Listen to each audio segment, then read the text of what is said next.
Tekoälystä puhutaan nyt kaikkialla, mutta miten se todella viedään isoissa organisaatioissa arkeen? Tänään meillä on Pulse-podissa vieraana Konecranesin AI Enablement Director Niina Haakman. Ja me keskustellaan siitä, että millaisia kokemuksia sulla on tekoälyn hyödyntämisestä, skaalaamisesta organisaatioissa laajemmin ja mitä me muut voidaan niistä oppia. Niina, hei, lämpimästi tervetuloa ensinnäkin tänne meidän podistudioon. Kiitos paljon.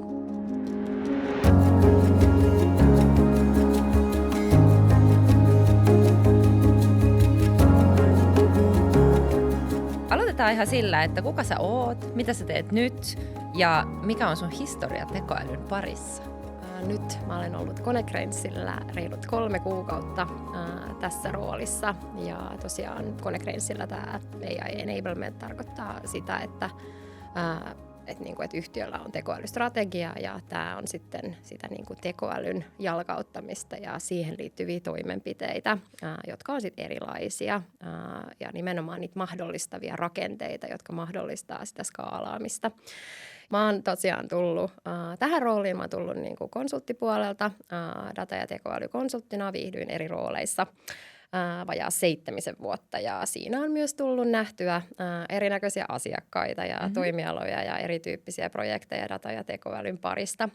Ja sitten multa löytyy myös tätä in-house-taustaa muutamista yhtiöistä, missä mä oon ollut vetämässä sitten dataa ja analytiikkaa ja tekoälyhankkeita, niin päin pois.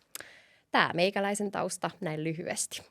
No niin, hyvä homma. Ja sä oot nyt nähnyt paljon näitä erilaisia tekoälyhankkeita selvästikin, niin lähdetään ihan perusjutuista liikkeelle. Nyt tämä tekoäly on useamman vuoden ollut kaikkien huolilla ihan koko ajan. Sitä puhutaan joka paikassa ainakin, minne mä menen, mutta sitten mä mietin, että mitä roolia se nyt oikeastaan näyttelee vielä tällä hetkellä sit meidän arjessa ja organisaatiossa. Niin, miten sä näkisit nyt, että mikä se tekoälyn toteuttamisen taso ja tila tällä hetkellä suomalaisissa organisaatioissa? Missä me oikeasti sun mielestä ollaan tällä hetkellä? Me ollaan varmaan edelleen semmoisessa hype-tasolla, eli se, että nyt on just enemmän ehkä puhetta kuin ehkä sellaisia realisoituneita hyötyjä, mutta toisaalta aika monessakin ilmiössä sehän menee niin, että hype tulee ensin ja sitten se benefit realization tapahtuu sitten selkeästi myöhemmin, ne piikkaa eri aikaan. Ja vähän niin kuin Gartnerinkin hypekäyrällä usein nähdään. Mutta mun mielestä suomalaiset organisaatiot ja ehkä laajemminkin oikeastaan eurooppalaisetkin organisaatioita on nähnyt aika paljon. Muun muassa mun konsulttiroolissa niin on sillä tasolla, että kyllä on otettu käyttöön just nyt sanotaan, että assistenttiatason asioita, että Copilottia on Copilottia tai vastaavaa, Geminiä, et cetera, niin sitä on otettu käyttöön ja sitten sitä vähän mietitään, että miltä tämä nyt maailma näyttää ja tuliko mä nyt onnelliseksi. Ja sitten on tietysti monissa organisaatioissa on jo vuosia pystytty sellaisia tiettyjä perusteita tekoälyn hyödyntämiselle ja jo ennen ChatGPT:tä, mikä on meidän nyt ehkä semmoinen vedenjakajahetki, niin ja sitten on vaikka tehty semmoisia kapeitakin tekoälytoteutuksia ja usein ja monissa organisaatioissa aika paljonkin, vaikka Konecranesilläkin semmoista analyyttistä tekoälyä, niin niitähän on tehty ja niistä on saatu ihan hyötyä.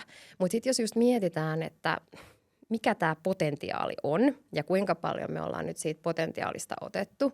Ja se oikeastaan se potentiaalihan on mun mielestä kasvanut merkittävästi, kun on saatu nyt käyttöön näitä uudempia teknologisia kyvykkyyksiä, esimerkiksi just kielimallien myötä ja agenttisen tekoälyn myötä, se hyödyntämisen mahdollisuus, että viedä sitä tekoälyä paljon syvemmälle sinne prosesseihin, naittaa sitä automaatioon, näihin vanhoihin jo tehtyihin ehkä tekoälytoteutuksiin, niin siinähän aika monet organisaatiot on kuitenkin alkumatkalla.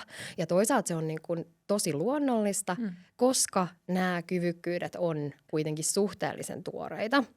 Ja sitten se, että varsinkin isoissa organisaatioissa, niin kyllähän ne isot laivat vaan ne liikkuu hitaasti. Joo, ja sitten tämähän on vähän semmoinen liikkuva maalikin, että jos miettii sitä ChatGPT-lanseerauspäivää ja valmiuksia silloin tehdä yhtään mitään versus nyt, niin sehän on aivan eri maailma. Just näin. Ja ehkä sitten vielä semmoinen, että että kyllä tässä niinku hyödyntämisessä, niin siinä on vähän ehkä semmoinen tietty niinku varovaisuuden makua ja sitten semmoinen vähän sillain, että katsotaan ja myöskin ehkä niinku investointi koko luokissa, että niinku, kuinka vahvasti tähän niinku investoidaan versus ajatellaan, että tämä on nyt asia, mikä kehittyy vähän niinku orgaanisesti ja niinku evoluutiomaisesti ja pikkusen nypyttäen, niin kyllähän aika monissa yhtiöissä kuitenkin ne investointitasot, jos vaikka verrataan niin kuin Yhdysvaltoihin ja sielläkin isoihin yhtiöihin, niin kyllähän ne Euroopassa on pienempiä. Joo. Jos vielä vähän tästä niin kuin perusasioista jutellaan, niin sattumalta just viime viikolla oli Turussa iso tekoälytapahtuma AI Summit ja sä olit ilmeisesti siellä käymässä, niin tuliko sieltä mitään semmoisia erityisiä nostoja tai oivalluksia, jotain mitä et olisi ehkä sanonut tässä, jos et olisi käynyt viime viikolla? Kiteyttäisin ehkä sen, että ja vähän tuohon, mitä niin kuin mainitsinkin, että ehkä ne avainasiat oli just se, että, niin kuin, että kyllä meillä on sekä Suomessa että Euroopassa, että meillä on paljon ideoita ja meillä on paljon myös osaamista, mutta että, niin kuin, että miten tämä niin kuin intellectual capital, niin miten sitä tuetaan sitten sillä niin kuin oikealla rahalla, financial capital, että, niin kuin, että nämä mätsää. Ja tietenkin niin kuin, kyse on niin kuin vähän eri asiat, jos sä oot niin kuin tekoälystartuppia, haet niin kuin sille rahoitusta versus, että sä oot niin kuin iso yritys ja sitten niin kuin rahoitat tämmöisiä kehityshankkeita sitten ehkä enemmän kassavirralla. Mutta niin tai näin, mä uskon, että kyse on sillä samasta asiasta, että kyse on siitä, että uskotaanko me tähän näin, mitä me ollaan tekemässä, että se tuo meille niin kuin pidemmän aikavälin merkittävää hyötyä ja ollaanko me valmiita myös sitten ehkä investoimaan siihen, että me tosiaan niin kuin halutaan, että tällä varmistaa, että se hyöty toteutuu. Ja sitten siellä niin kuin Turussa ehkä niin kuin toinen semmoinen takeaway mun mielestä oli just se, että puhuttiin paljon Euroopan vaikka kilpailukyvystä ja just se, että, niin kuin, että nyt kun me paljon käytetään tietysti niin kuin yhdysvaltalaisia tämmöisiä avainkyvykkyyksiä niin pilvilaskennassa kuin sitten näissä niin kuin foundational-mallien kanssa, niin mikä on sitten se Euroopan vastaus ja se suvereniteetti ja se, että niin kuin, pitäisikö meillä olla myös tähän niin kuin enemmän panostusta, koska tämmöisessä heiluvassa geopoliittisessa tilanteessa niin emme voi olla aivan varmoja.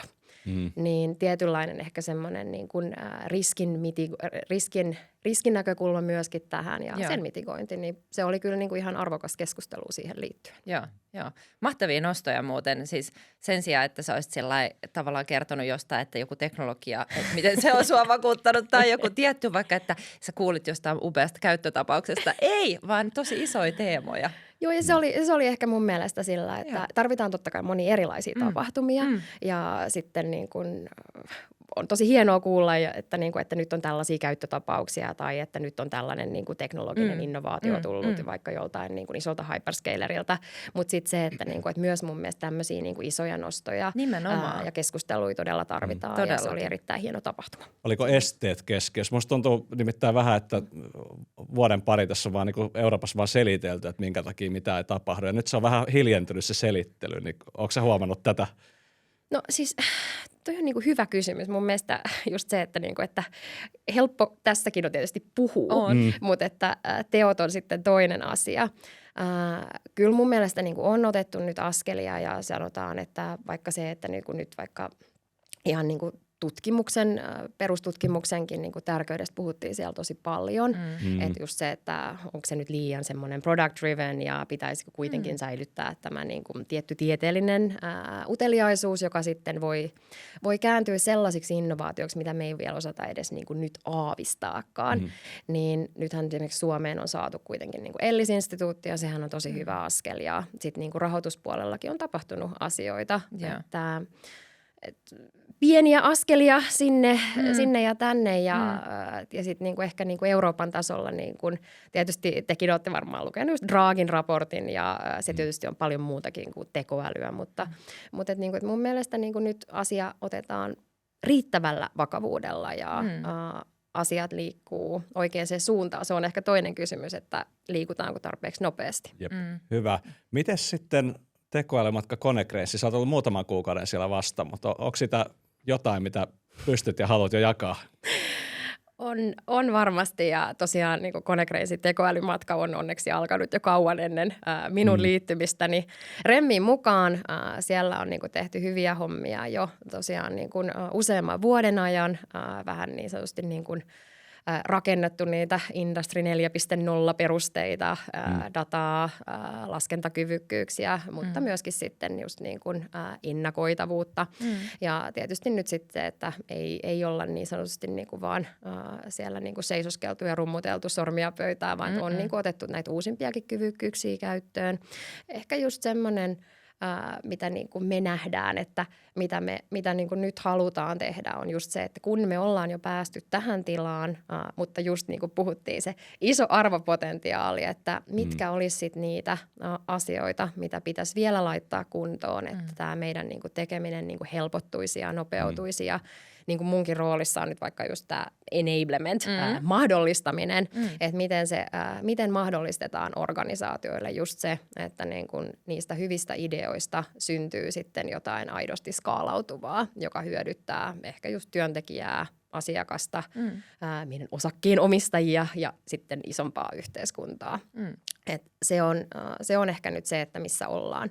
Mutta että meillä on töitä, niin kuin monella muullakin organisaatiolla, että pystytään just näitä tiettyjä rakenteita tai sitten parantaa niitä. Hei, puhutaan vähän sitten strategiasta. Eli mäkin olen ollut tietysti niin kuin konsulttina niin tekemässä kaikenlaisia niin kuin dataan, analytiikkaan, tekoälyyn liittyviä strategioita. Ja tosiaan niin ehkä just se, että sulla on tällä hetkellä agendalla sen Konecrazyn ymmärtäisin tekoälystrategian jalkauttaminen. Paljon puhutaan siitä, että yrityksillä pitäisi olla tekoälystrategia, mutta mikä sun mielipide on tähän? Eli millä tolalla yritysten tekoälystrategiat on ja mitä hyvää ja ehkä kehityskohteita niissä on? Sä oot varmaan nähnyt monia. Mä näkisin sen strategian sellaisessa roolissa, että se on semmoinen niin kuin kokoava, että strategia yksin ei missään nimessä tee autuaaksi ja niin kuin kaikissa strategioissa niin semmoinen pölyttynyt paperi jossain, niin oli se sitten siellä pöytälaatikossa tai siellä niin kuin mailiboxissa tai jossain niin kuin shared folderin niin kuin pohjalla, niin ei paljon lämmittele. On sellaisiakin paljon nähnyt. On. Ja nehän on just sellaisia, että nehän luo organisaatiolle sellaista, että no joo, kyllä me tehtiin sellainen strategia, eikä siitä mitään koskaan tullut. Niin. Tai se saattaa olla jopa julkaistu, mutta exactly. Siihen se on jäänyt. Siihen se on nettisivuilla katsottavissa. Joo, juuri näin. Kyllä me ollaan tehty se strategia. Jännä, kun mitä ei ole tapahtunut. Niin se, että kyllä se jalkauttaminen on sitten se kaiken avain. Ja se, että niin kun strategian sellaisenaan, niin strategiahan ei nyt ole semmoinen niin kuin oikeasti lipare, joka niin kuin vastaa kaikkeen mahdollisiin kysymyksiin. Et mullakin on ollut niin kuin asiakkaita ja siellä on voinut olla pettyneitä stakeholdereita, jotka on ollut sillä niin, mutta kun se ei vastannut nyt siihen kysymykseen, että saanko mä nyt niin kuin mun 0,2 FTEtä lisää. Että sillä on niinku rajansa, mutta toisaalta ehkä semmoinen niinku toinen ääripää, että se on äärimmäisen geneerinen ja se vaan lausuu sellaisia niinku vähän niin kuin itsestäänselvyyksiä. Haluamme tekoälyllä tehostaa prosesseja. Aivan! Herra jästä sentään. Onpas mielenkiintoista. Ootkin ensimmäinen yritys, joka näin on sanonut. Mutta just se, että pitäisi mennä niinku jo vähän syvemmälle siihen ajatukseen, että miten. Ja sitten mä haluaisin korostaa siinä strategiassa just sitä, että semmoinen, mikä olisi hyvä olla, olisi, että se strategia niin kuin linjaisi semmoista niin kuin yhteistä ääneen lausuttua kunnianhimon tasoa. Että tältä niin kuin hyvä meille näyttäisi ja tätä kohti me halutaan mennä ja me ollaan tähän valmiita. Ja ideaalisti tämä olisi jo tuossa vaiheessa sidottu jonkinlaiseen investointihalukkuuteen, aivan. Koska se on niin kuin helppo todeta, että että jos sulle annetaan niin kuin vaihtoehtoja nyt tässä niin kuin 3 autoa ja siellä on niin kuin semmoinen 1 Lamborghini ja sitten semmoinen 1 käytetty Lada ja sitten siellä välissä on nyt sitten joku niin kuin semmoinen niin kuin vähemmän käytetty Audi, että minkä sä näistä nyt otat? No mä, siis sillä jos ei tarvitse niin kuin sitoutua niin kuin oikeasti kilauttaa mitään korttia missään, niin voi olla, että mä ottaisin sieltä sen Lamborghinin. Ihan vaikka sen, että mä en itse sillä ajelisi, mutta sitten mä voisin myydä se eteenpäin.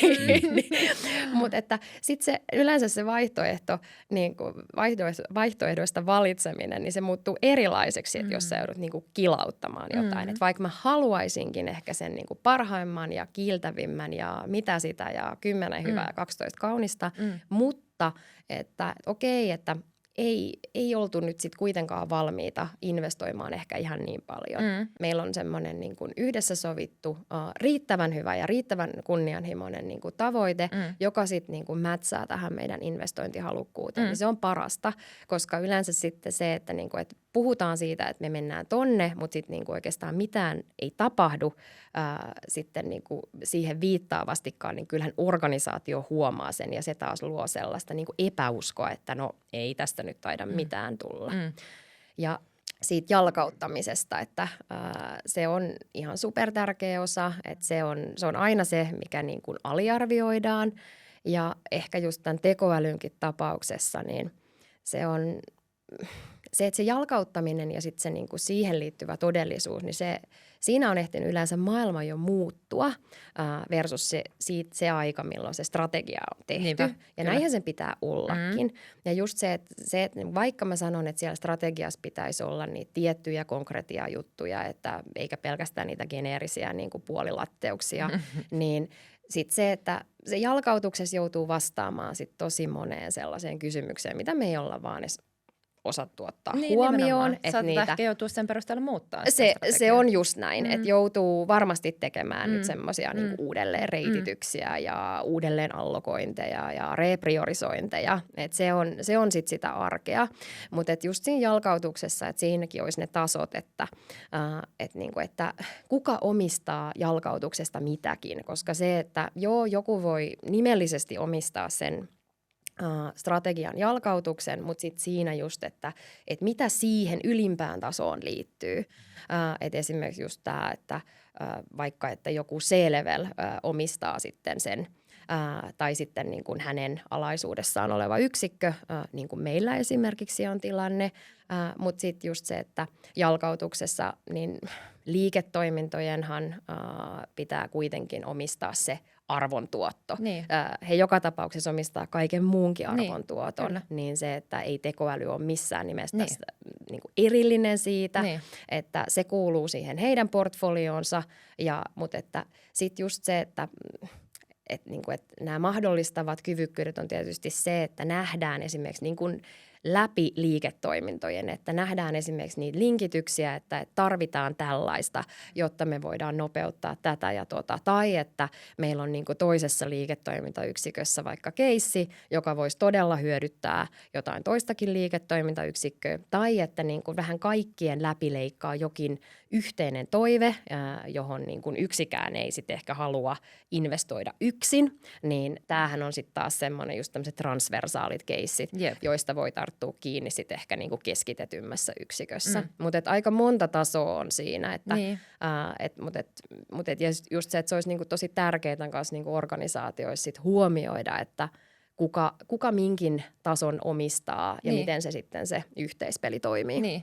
No mulla just niin kuin jotenkin tämä niin kuin oma ajatus jää pyöriin siihen, että okei, mä ymmärrän sen ja sunkin näkemys on ilmeisesti, että strategia pitää olla ja sitten erityisesti sen jalkauttaminen on tärkeää ja just se, että sitten nähdään se, että maailma muuttuu ja ollaan valmiita sitten muuttamaan myös strategiaa sen mukaan. Mutta pitääkö siis olla niin kuin tekoälystrategia erikseen?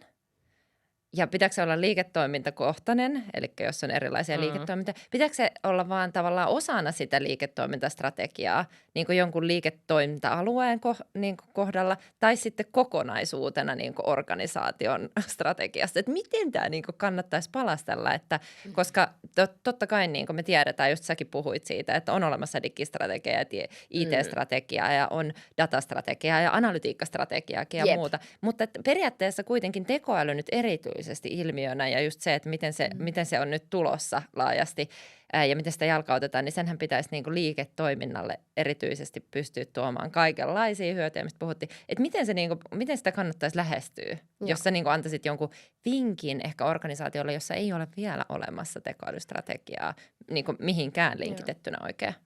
Tässä mä ehkä sanoisin, että semmoinen konsulttivastaushan on semmoinen it depends.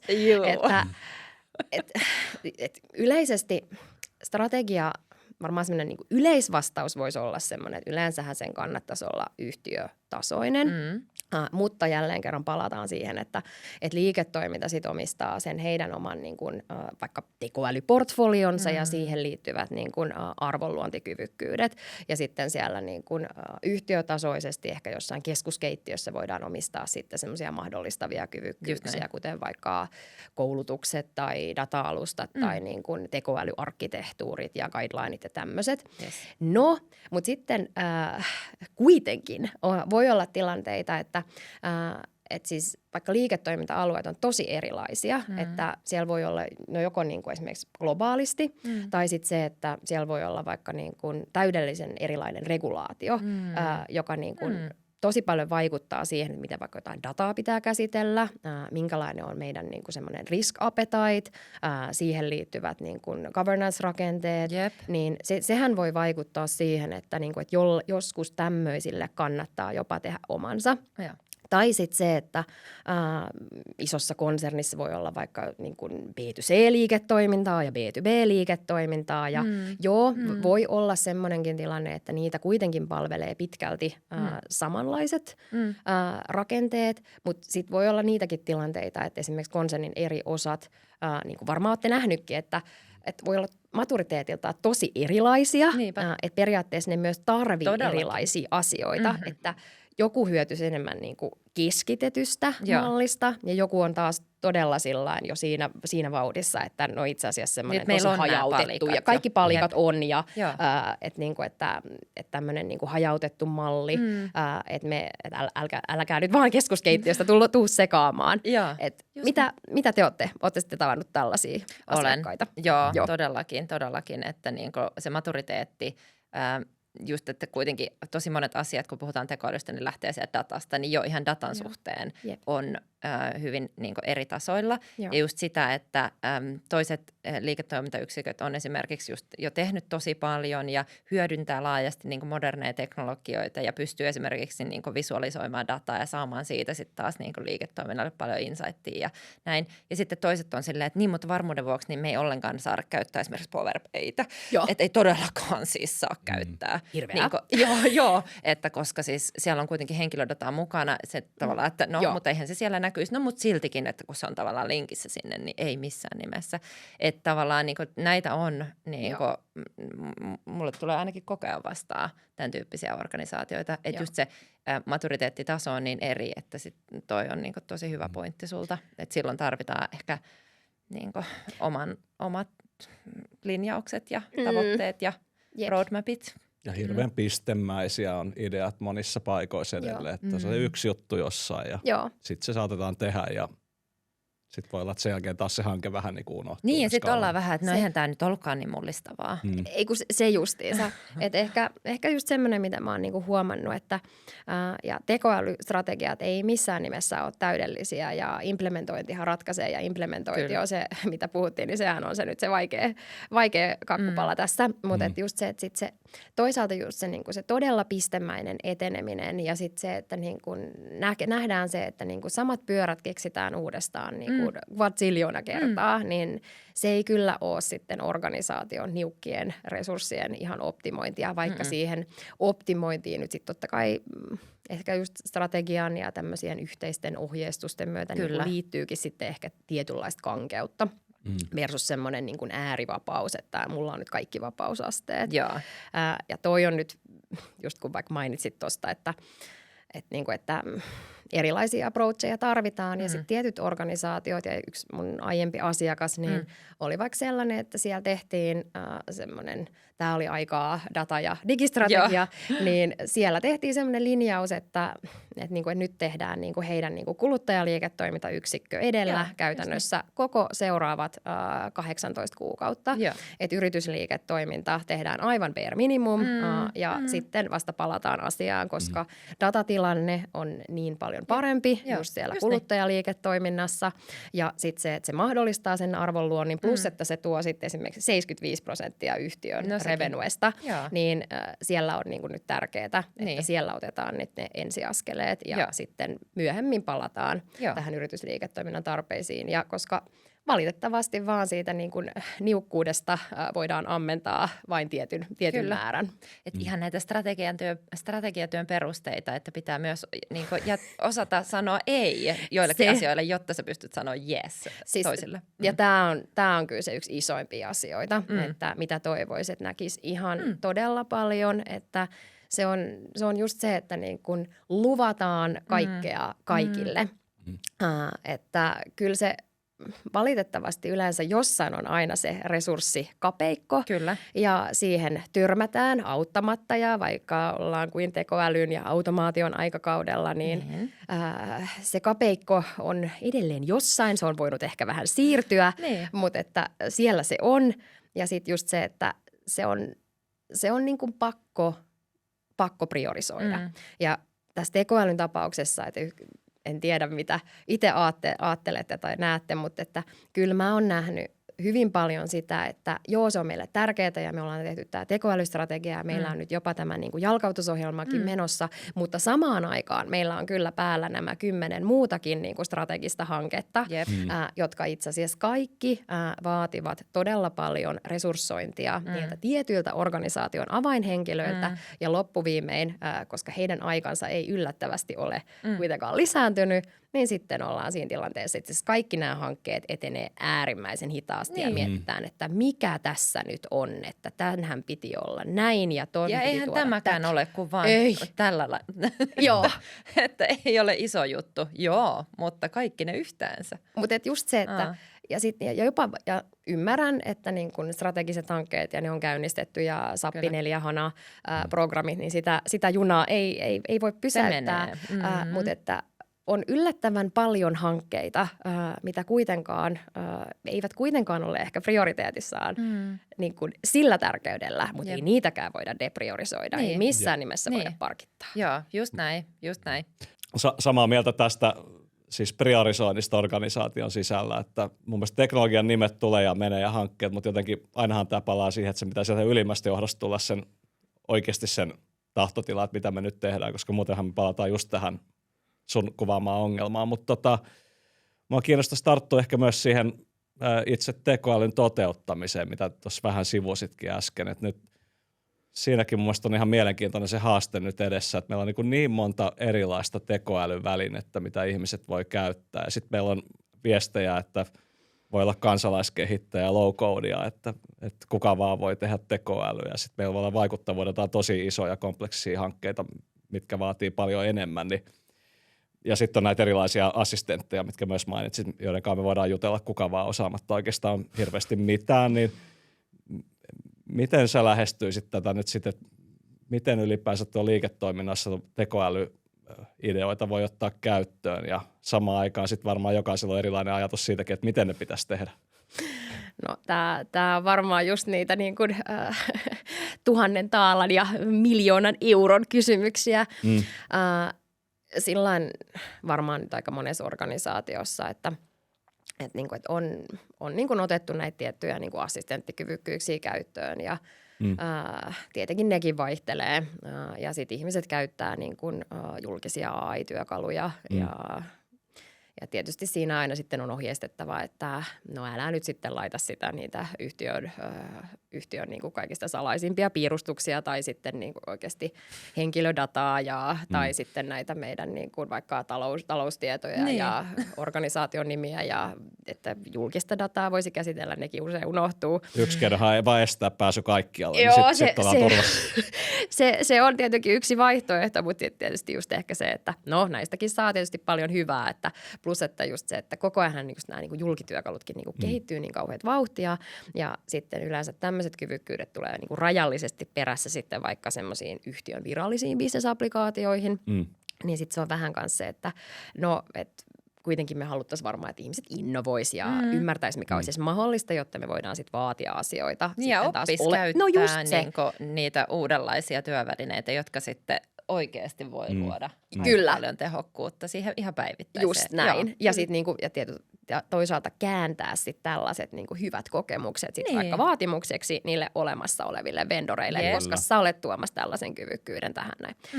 No sitten se, että ehkä yleisesti tämmöiset niinku, yhtiöillä ja organisaatioilla olisi hyvä varmaan olla jotain niin kuin guidelineja, että, niin kuin, että minkälaisia asioita kannattaisi ylipäänsä vaikka niin kuin just ostaa, minkälaisia asioita niin kuin tekoälyn parissa niin kuin sitten halutaan ehkä, että nämä me haluttaisiin vaikka tehdä, niin tämmöisiä itse asiassa on yllättävän harvoilla. Mun eräs hyvin tuntemani suomalainen yhtiö, niin terkkuja vaan heille, he tietää, kenestä on kyse, niin he ovat luoneet niin kuin omassa tekoälystrategiassaan just tämmöisiä periaatteita, jotka niin kuin juontuu aika pitkälti datasta, että, niin kuin, että siinä missä heillä on periaatteessa itsellään on se, niin kuin se dataetu, että voidaan, että meillä on tämä data vahvasti omassa hallussa ja se on riittävän hyvä laatusta ja meillä on itsellämme se osaaminen tehdä tämä ja tämä on niin kuin riittävän korea meille, niin sitten sitä voidaankin tehdä itse versus se, että, niin kuin, että tässä esimerkiksi, jos nyt on vaikka semmoinen tilanne, että meillä on tietty määrä dataa, mutta sitten vaikka jollain palveluntarjoajalla, joka niin kuin tarjoaa tämmöistä samanlaista kyvykkyyttä niin kuin oikeasti sadoille tai tuhansille muille niin kuin yhtiöille, niin, joka näkee periaatteessa kaikki datat ja voi kehittää vaikka sanotaan jotain niin kuin ennakoitavuutta, että incident detectionia tämän kaiken datan perusteella, niin ehkä tommonen sitten taas kannattaa ostaa siltä palveluntarjoajalta, koska sillä se todennäköisesti pystyy kehittämään sen niin kuin paljon paremmaksi kuin, niin kuin oikeasti mitä me pystytään vaan tämän meidän datan perusteella. Että näähän on jo niin kuin aika hyviä. No, anyway, eihän tämä nyt vastaa kaikkeen kysymykseen.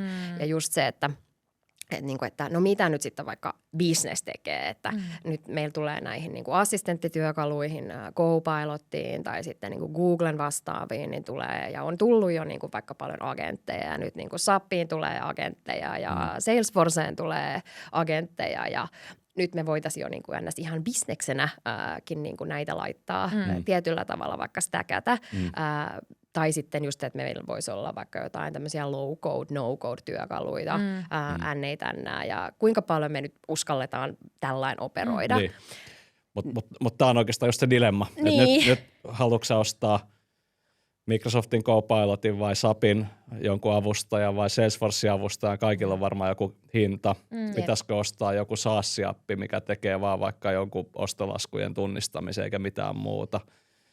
Sitten sulla on nämä kansalaiskehitysvälineet ja sitten niiden lisäksi vielä se itse koodaamisen mahdollisuus. Niin mä vaan mietin, että miten tuossa niinku nykyisessä tavallaan vaihtoehtojen kaauksessa niin pystyy navigoimaan sillä tavalla, että se on niinku taloudellisesti järkevää. Toi on kyllä tosi hyvä pointti ja just niin kuin IT:lle, varsinkin joka niin kuin kuitenkin yleensä maksaa just niitä niin kuin loppulaskuja ja koko ajan niin kuin oikeasti syynätään sitä, että niin kuin oikeasti sitä cost managementia, niin tämähän on tosi iso kysymys. Ehkä mä lähestyisin sitä sillä tavalla, että ehkä tämä on se niin kuin semmoinen strateginen linjaus, että pitää hyväksyä, että kun me käytetään enemmän niin kuin dataa, automaatiota ja tekoälyä, niin se IT-spendi myös lisääntyy. Koska siis sehän olisi niin kuin haihattelua ajatella, että no ei se kyllä lisännyt mihinkään. Sen pitäisi itse asiassa niin kuin pienentyä, kun me koko ajan käytetään sitä enemmän. Niin. Toki siinä sitten just se, että sittenhän siinä pitäisi siinä samalla sitten niin kuin realisoida sitten siellä businesspuolella niitä hyötyjä, joko kustannussäästöjä tai sitten niin kuin se tuottavuus pitäisi kasvaa lisiä ja jotta tämä niinku yhtälö on terve. Mutta että toi Jaakon esittämä kysymys on niinku todella hyvä, eikä mekään olla sitä niinku varmasti niinku täydellisesti niinku ratkottu, että mitä missäkin. Että mä näkisin, että just se, että se yksilötason käyttö ja se assistenttitason käyttö, niin se on sitä, mitä joka tapauksessa pitää tehdä. Että se tuo sitä niinku perusoppimista ja sitä perushyötyä. Mutta sitten just se, että niinku että olemassa oleviin applikaatioihin, ja meilläkin niitä on yli 700, niin jokaiseen varmasti on vähintäänkin jossain vaiheessa tulossa sit jotain tekoälykyvykkyyttä. Ja sittenhän se on myös semmoinen sopimusasia, että tuoko se jotain niin kuin erityistä hintalisää, miten se vaikuttaa lisensseihin, miten sieltä sitten se vendori niin kuin varmistaa että itselleen, että tästä he saavat myös jotain hyötyä. Niin siitä pitää tietysti pitää silmällä, mutta sitten on edelleen se, että mikään noista ei välttämättä vielä vastaa kaikkiin meidän kysymyksiin. Me halutaan myös rakentaa itse ja kaikkiin kysymyksiin edelleenkin, esimerkiksi niin kuin low code, no code, niin juuri olin viime viikolla eräässä mielenkiintoisessa tapahtumassa, jossa entinen kollegani hyvin totesi, että nimenomaan, että nämä low code, no code, niin semmoiselle niin kuin pro-koodarille ne on usein vähän sellaisia, niin, vähän rasite, mutta sitten taas niin kuin monelle niin kuin business-edustajalle ne kuitenkin on sellaisia, että itse asiassa semmoinen tietynlainen niin kuin ohjelmointiymmärrys olisi niin kuin tosi hyvä, jotta niitä osaisi operoida oikein. Tämä on klassinen esimerkki, ottaa kehittäjän ja low code välinen, ihan sama onko se tekoäly vai joku muu juttu. Ja jos kysyy kehittäjältä, että onko tämä hyvä, sanoa, että ei ole, että se on huonompi kuin itse koodaamasta. Kun kysyy miksi, niin sama kehittäjä, että mä en tiedä. Joo, just tämä on niin semmoinen, mitä mä käyn ihan jatkuvasti. Se on just näin. Ja siis se, että tämä on tietenkin ehkä isossa kuvassa, niin kyllä niin kuin näen, että yhtiöillä ja organisaatioilla olisi hyvä olla semmoinen semmoinen niin kuin tavoitetekoälyarkkitehtuuri, että nämä on nämä meidän niin kuin isot niin kuin oikeasti nyt pelivälineet ja näiden päälle niin kuin me halutaan rakentaa, mutta just se, että, niin kuin, että miten me varmistetaan sitten se, niin kuin se modulaarisuus ja hallittavuus ja sitten kokonaiskustannuksien niin kuin seuranta, niin siinähän sitä haastetta riittää. Jep. Kerro Jaakko, jos olet jo löytänyt tähän jonkun hopealuodin. En mä ole löytänyt oikein hopealuotia, mutta tämä on jotenkin sellainen teema, mikä mun mielessä on koko ajan, kun edelleen edustan konsulttiyritystä, niin etenkin musta niin julkishallinnossa, niin mä kohtaan sitä, että niin asiat ratkaistaan yhden viraston yksi käyttötapaus kerrallaan ja sitten tehdään sille hinnoittelu tai kilpailutus, mistä syntyy se hinta. Ja mä aina mietin, että se ei niin kuin ainakaan voi olla tehokkain tapa. Me kuitenkin sitten veroista maksetaan ne hankkeet. Että jollain tavalla semmoinen niin kuin systemaattisuus, että jos mä teen vaikka 15 tekoälytarvetta, niin pitäisikö ne yrittää tehdä samalla tavalla ja ylläpitää yhdellä tavalla sen sijaan, että mä kysyn niitä 15 erikseen, että paljon tälle on niin kuin 5 vuoden päivitykset ja puhelinpalvelu ja tuki. Mä tässä nyökyttelen, että pitäisi siis pyrkiä tekemään samalla tavalla. Mä tiedän, että tämä oli niinku retorinen kysymys. Kaikkihan me ollaan samaa mieltä, mutta ehkä se niinku tuolla Konecracein kaltaisissa tämmöisissä priva-yrityksissä samalla tavalla näyttää, kun ei tarvitse hankkia tuolla tavalla asioita, mutta siellähän on se sama teema kuitenkin. Että teillä voi olla 15 tai 150 ideaa, joita ei ole vielä tehty, niin tehdäänkö se silleen, että yhteen otetaan tommonen assistentti ja toiseen tommonen ja kolmas low-koodataan ja 4. tehdään joku hyperscaler ja AI-platta, niin se ei varmaan ole niinku järkevää. Ja sitten miten se palaa tuohon oikeastaan, mistä vähän aloitinkin, että miten tämä kaos niinku ratkeaa.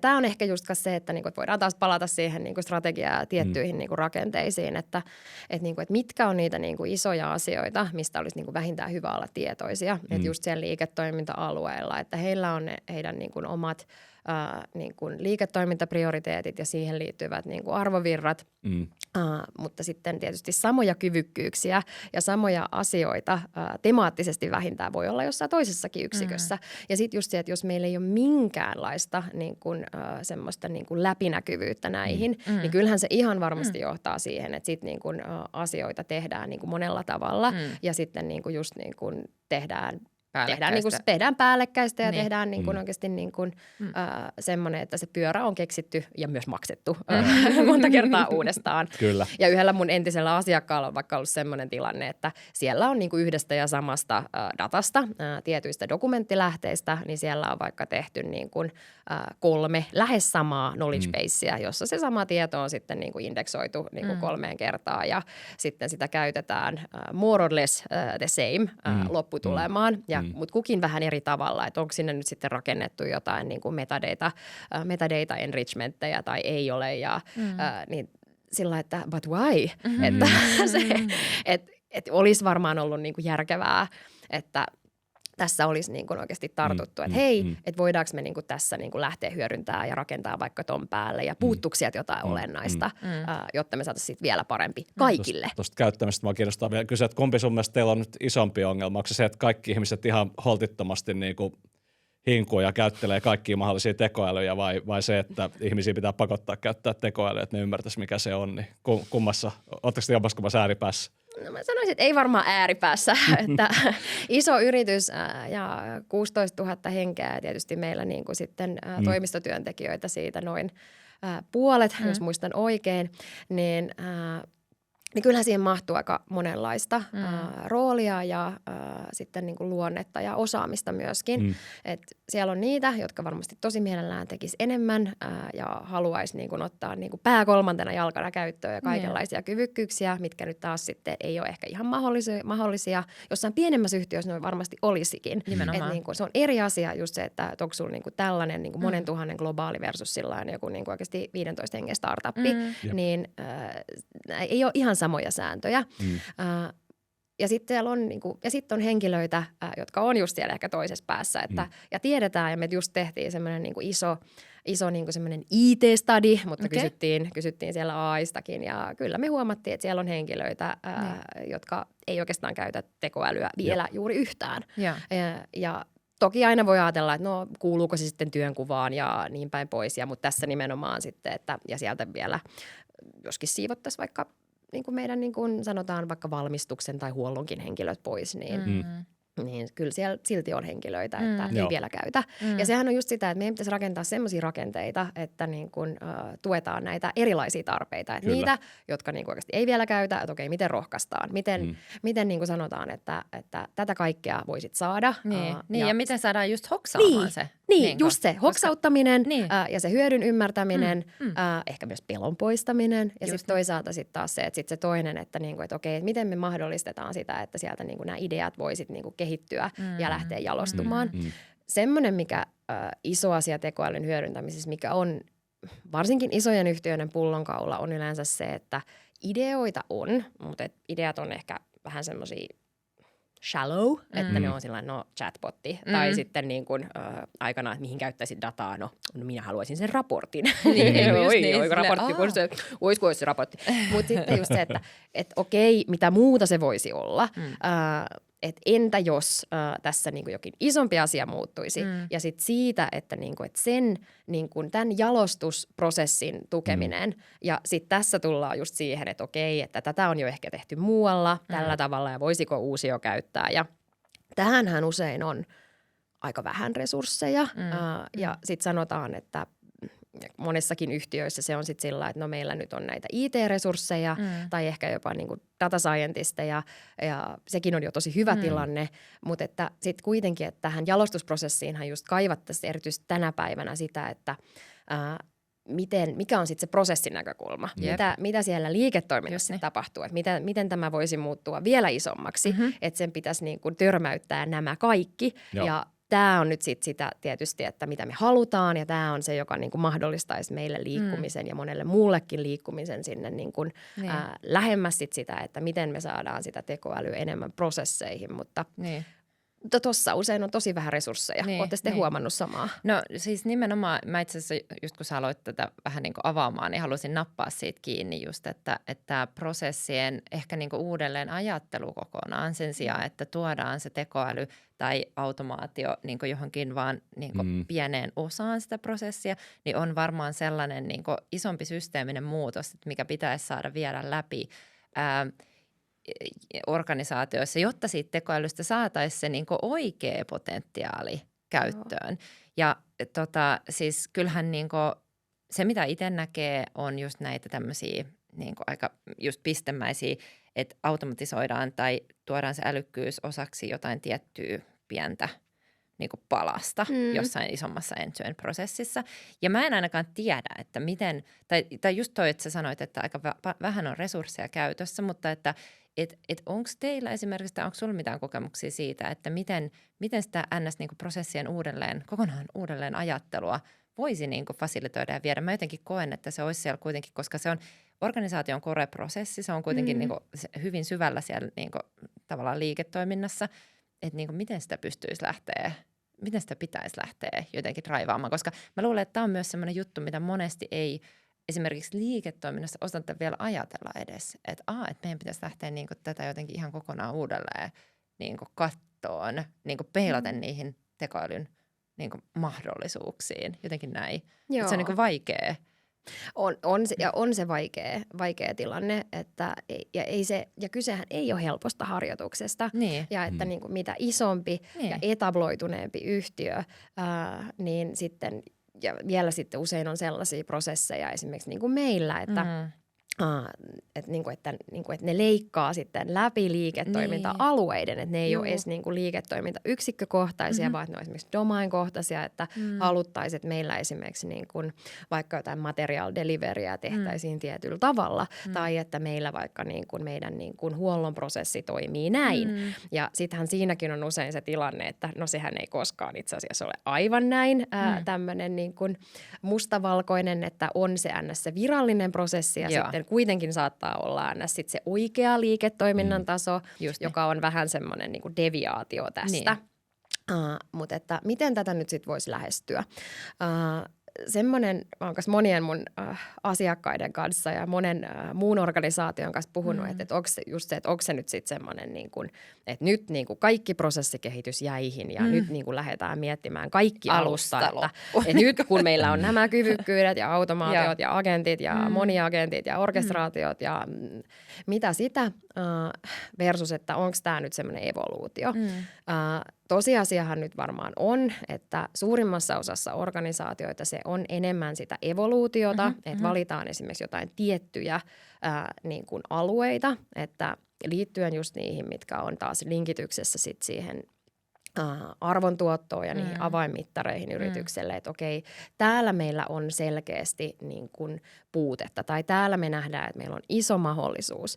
Ja nyt siinä, että sinnehän on usein jo tunnistettu semmoisia kapeita käyttötapauksia, että niin sanotusti, että volyymiä löytyy, mutta sittenhän kyse on siitä, että miten ne linkittyy siihen tapaan toimia, minkälaisiin järjestelmiin ne linkittyy, minkälaiseen dataan ne linkittyy, minkälaisiin tehtäviin ne linkittyy, mikä on taas sitä vähän sitä prosessikuvausta. Niin. Ja sitten sitä voisi ajatella, että sieltä valitaan joitain osia, koska siis se ideaalisti siinä samalla niin kuin mietittäisiin sitä todella isoa kuvaa, mutta kun sillä on aina raja, että sitten kuitenkin pitäisi tehdä myös niitä ihan oikeita töitä, että ehkä kuitenkin sitten palastellen ja tunnistaen, että tehdään nyt ainakin tämä osa, että sanotaan vaikka, että myyntiin tällainen, että poistetaan semmoista niin kuin olennaisinta tuskaa tässä tai hyödynnetään tämä mahdollisuus. Niin, tai jos on jotain tosi nopeita voittoja, että tiedetään, että kun me saadaan tällaista dataa ja me pystytään antaa vaikka meidän asiakaspalvelulle nämä suositukset, niin me saadaan siitä jo näin paljon lisää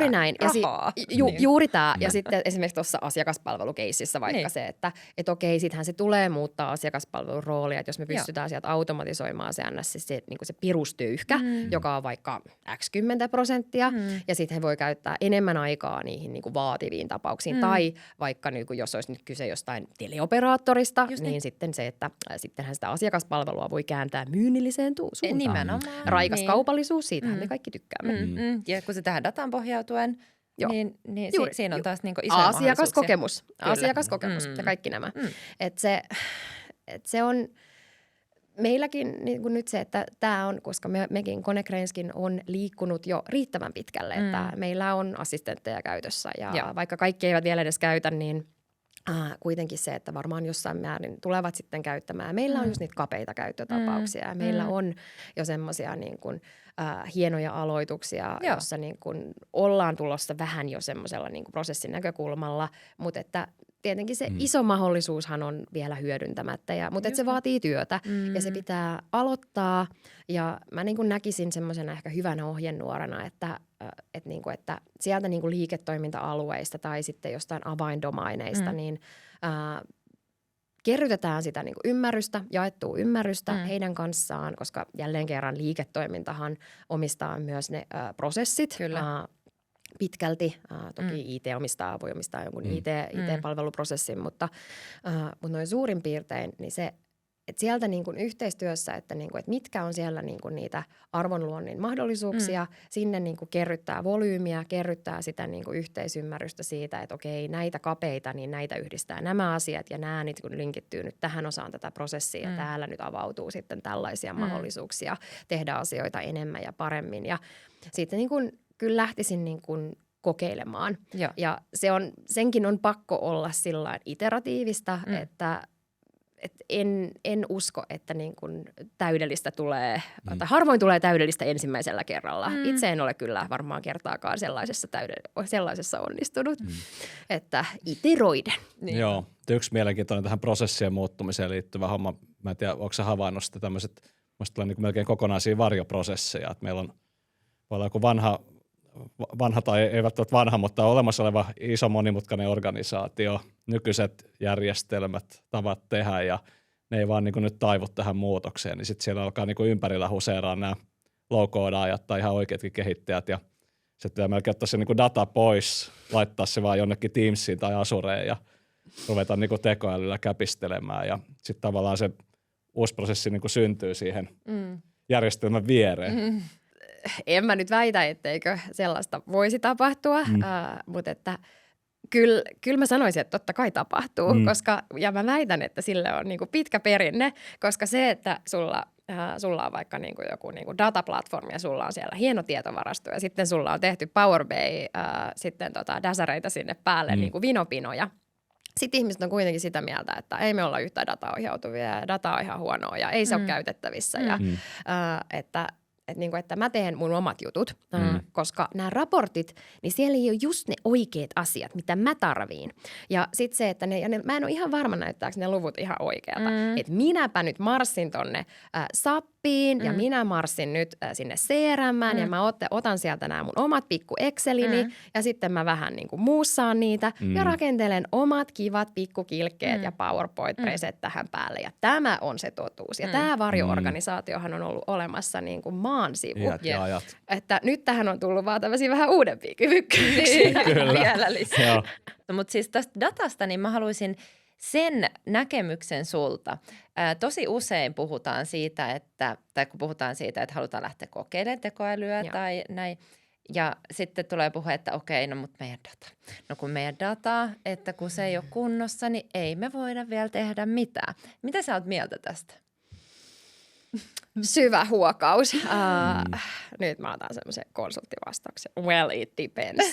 Ja se on niinku asioita, että mun mielestä voi lähteä tekemään.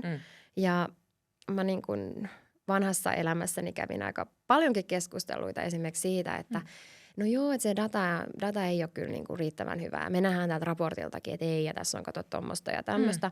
Mutta toisaalta sitten taas ehkä just se, että jos tehdään ei niin sanotusti täydellisellä datalla ja meillä ei nyt ollutkaan nyt se kultaleijeri siellä valmiina nyt siellä niin kuin tietovarastossa, niin voi tehdä asioita, koska ensinnäkin se, että jos rakennettaisiin vaikka semmoinen koneoppimismalli, jos me nyt suurin piirtein tiedetään, että tämä on nyt vaikka sanotaan joku sopimus tai aktivaatio, mitä me lähdetään sitten niin kuin vaikka tässä nyt sitten optimoimaan tai ennustamaan, niin siellä voi olla niin kuin datassa virheitä ja tuplia ja niin päin pois. Lista voi olla pitkäkin, mutta sinälläänhän niin kuin tällaisessa tapauksessa niin kuitenkin niin toisin kuin, niin kuin sanotaan jollain niin kuin raportilla, niin niin tämmöinen vaikka analyyttinen tekoäly, niin sehän on aika semmoinen niin kuin tolerantti noiselle, että se niin kuin maskaa siinä olevia asioita, koska sittenhän kuitenkin kyse on siitä isommasta patternista, että mitä me niin kuin käytetään, että voidaan tehdä asioita. Niin, että se on eri asia kuin katsoa jotain Fina-raporttia, jossa tavallaan pitäisi olla se tietysti se data kunnossa. Se on just näin. Mutta toki tietysti sitten on se, että, niinku, että jos meillä haluttaisiin vaikka käyttää tiettyjä dokumentteja, mutta sitten me tiedetään, että nämä on itse asiassa, että täällä on niinku keskenään sekaisin niinku oikeasti kaikki mahdollinen.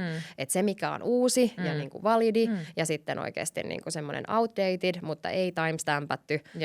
Ja sitten se, että, niinku, että miten me nyt varmistettaisiin, että niinku tekoäly osaisi poimia näistä nyt ne uusimmat, jos niinku se on ihmisellekin vaikeaa miettiä, että no mikäs näistä nyt oli täällä niinku oikeasti niinku, shared folderissa nyt näitä uusimpia. Niin. Kyllähän siellä on niinku asioita, mitä sitten niinku taas pitää tehdä, mutta niinku mun mielestä pitäisi olla sillain, että pitäisi katsoa monia asioita sillain objektiivisesti, että meillä kuitenkin usein on mahdollisuuksia, että tilanne on harvoin niin kuin täysin mustavalkoinen, että ei me mitään voida tehdä. Että usein voidaan, ei välttämättä aivan sitä niin kuin täydellisintä, niin sitten pitää olla niin kuin tosi tietoinen siitä, että okei, että onko tässä nyt jotain olennaisia niin kuin riskejä vaikka siinä datan laadun kanssa, mutta että usein se niin kuin dumataan lähtökohtaisesti, että joo, että kyllä me ennen kuin me ruvetaan tekemään mitään tekoälyllä, niin kyllä me laitetaan sitten tämä datakunto ja meidän raportointikuntoon. Että se on just niin, että perus. Me rakennetaan nyt tämä meidän keskitetty data-alusta, jossa on vain yksi totuus. Ja sitten taas tavallaan, että ei kaikki käyttötapaukset tarvitse yhtä totuutta. Ei. Ja sitten toisaalta, että niiden niinku yksittäisten keissien kautta sähän pystyt myös lähteä rakentamaan sitä niinku yhtä totuutta ja sitä uudelleen hyödynnettävää dataa, joka sitten on jo sitten olemassa seuraaville käyttötapaukselle ja näin. Just näin. Että eihän se nyt niin simppeliä sekään ole, mutta tavallaan niin ehkä just ajatella eri keinoja ja reittejä, että miten lähtee sitten sitä niin hyvää semmoista datapohjaa rakentaa. Joo, täysin samaa mieltä. Että siis kyllä se, että semmoinen, että me teemme kaikesta datasta täydellistä. Niin ennen kuin. Niin siis sillä, että no siinä on kyllä bisneksen arvonluonti kyllä aika pitkässä puussa ja voi olla, että sulla on pari turhautunutta steikkaria siellä versus se, että, niinku, että okei, että, niinku, että me laitetaan tämä kuntoon ja tämä jo mahdollistaa meille tämän tekemisen ja ton tekemisen ja sitten sen jälkeen me otetaan tähän mukaan ja niinku expandataan tätä tohon ja tohon ja sittenhän se alkaakin siitä rakentua. Että se olisi kyllä ehkä semmoinen niin kuin mitä suosittelisin. Jaakko siellä nyökyttelee. Mä nyökyttelen jo, koska mua suorastaan ärsyttää välillä tämä väite, että ei voi tehdä jotain, kun puuttuu dataa. Ja sitten se konteksti voi olla semmoinen, missä oikeastaan niin kuin sillä datan laadulla ei tosiaan mitään väliä. Ja sitten voi tosiaan olla, että se on joku tekninen este vaikka. Niin, tai tekoäly voi tavallaan, tai pystyy handlaamaan joskus jotain datoja paremmin kuitenkin kuin mitä ihminen pystyy järjestämään. Niin. Joku miettii, että kun ei ole sitä rajapintaa jonnekin ja me ei nähdä sitä, mikä pitää saada. No sitten me kuullaan, että joku hakkeri teki sen, kun se turhautui niin puolessa päivässä itsekseen ilman lupaa ja sitten kaikki toimii. Niin onhan ne vähän semmoisia tekosyhajuisia välillä. Ja tämä ei tietenkään päde jokaiseen tilanteeseen ja keskusteluun. Ei, mutta kyllä se on. Usein me ollaan niin kuin tosi paljon parempia näkemään kaikki nämä esteet kuin se, että ne mahdollisuudet, koska ne esteet on niin kuin ehkä kaikista selvimpiä ja ne on sellaisia, että mihin mä pystyn jo samaistumaan tai joku pystyy samaistumaan versus ne mahdollisuudet on vähän semmoisia hähmäsempiä, että ehkä se on mahdollista, mutta ehkä se on turvallisempaa, että mä sanon, että ei pysty.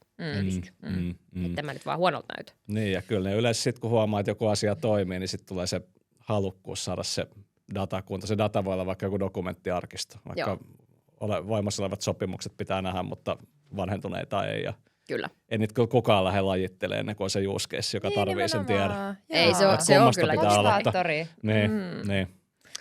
Exactly. Ja sitten ei mitään muuta kato kuin oikeasti sitten siellä niin oikeasti performance-keskusteluissa sinne insentiiveihin, niin se auttaa yleensä paljon.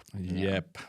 No hei, sitten mulla olisi itse asiassa viimeinen kysymys nyt sinulle. Eli tämä on tämmöinen yhteinen kysymys meidän kaikille podivieraille ja se kuuluu näin. Eli jos sä saisit valita yhden teknologiaan pohjautuvan innovaation toteutuvan seuraavan 5 vuoden aikana, niin minkälainen se olisi? Mä olen meidän perheen vastaava pyykkien laittamisesta kaappiin. Niin voisiko siellä olla se, niin kuin se pyykkirobotti ja se voisi kyllä ihan mun puolesta hoitaa myös sitten sen, niin kuin sen pesuoperaation myös, mutta erityisesti sitten sen pyykkien laittamisen kaappiin. Että se vaan tietää, Ja sitten se... Ja viikkais oikein. Viikkais oikeaan paikkaan ja siis niin kuin aina olisi siellä, niin ai että. Siis elämä olisi, kuulkaas ihmiset, niin. Silloin se olisi kyllä niin paljon parempaa. Siis pelkkä koneen näkö, mikä tunnistaisi, että mikä sukka kuuluu kellekin lapselle, olisi jo ihan edistysaskel. Ja löytäisi ne kadonneet. Siis se. Käsittämätöntä. Sitten se next evoluutio, sitten kun tämä dexterity vähän niin kuin kasvaa siinä, sittenhän se kanssa ompelee ne sukat ja muut tällaiset. Niin ei varmaan ihan kohta tulossa. Että, joo. Oliko tämä nyt jo tuotantokauden toinen pyykinpesuun liittyvä haave? Mielestäni oli. Nyt vaan startup-firmat korvat tarkkana. Voisiko se Boston Dynamics nyt laittaa tämän niin oikeasti heidän backlogilleen? Olisi kauhean kiva. Niin, ainakin 2 asiakasta on jo Joo, on. tunnistettu. On.